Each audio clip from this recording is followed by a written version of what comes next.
Kathryn again, in bed with Kathryn, and I wanted to make another video tonight because I forgot to say two really important things I wanted to say in my last video about the inauguration. But that's okay. We can just, these two concepts actually deserve their own videos each, but I'm going to put them into one tiny video.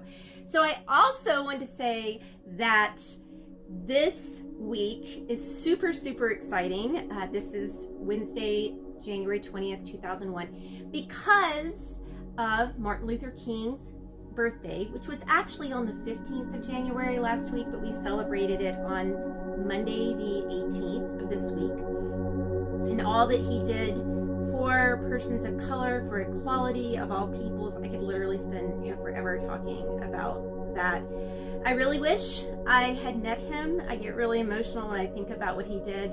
He actually did the march going over the bridge in Selma, Alabama. That's actually my home state. I don't know if I've been to Selma. I think I've driven through it once, but I wish I could have lived back then so I could have known him and have walked with him. That would have been amazing. And John Lewis, who also walked with him, and other great people. So that would have been amazing.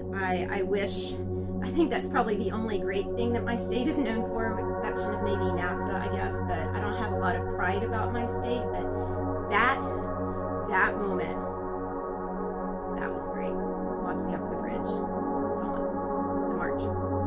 But anyway, so we need to remember him and all that he did. And also, I learned a new date this week in reading something online. I knew the year, but I didn't know it happened in January. So January 22nd, which would be this Friday, the date, back in 1973, was a really important day for women's rights and for economic and financial freedom for women. And it was Roe versus Wade. I've known for years it was 1973, but I didn't know it was January. Now I know. January 22nd.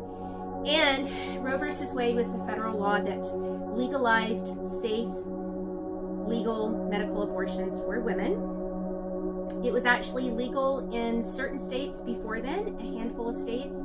Colorado was the first state to legalize abortions in 1968, and then a handful of states followed suit after that, including the great state of California.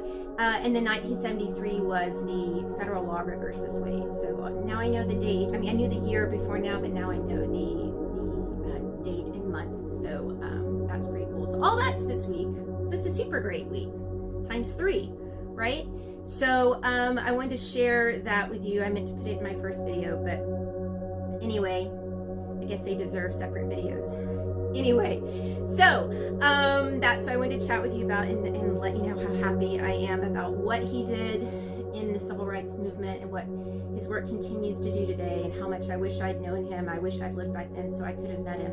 If I could have chosen one decade to live in the 20th century, it would have been the 60s. But not very long, just like 5 days, because I probably would have been so frustrated because women weren't treated well back then. But anyway, if I could just choose like one decade to spend a few days in, that would be the decade. They say if you thought the 60s was a great, amazing, revolutionary decade, you're probably a Democrat. And if you thought it was horrible and sinful and terrible, you're probably a Republican. So you can kind of tell what I believe, but I'm definitely someone who supports equality and of all types of people. And so I wish I could have been there to see all the change that happened. But anyway, I'm here now, and also remembering Roe versus Wade and all that it did for women, and made it possible for them to have more control over their happiness and their bodies.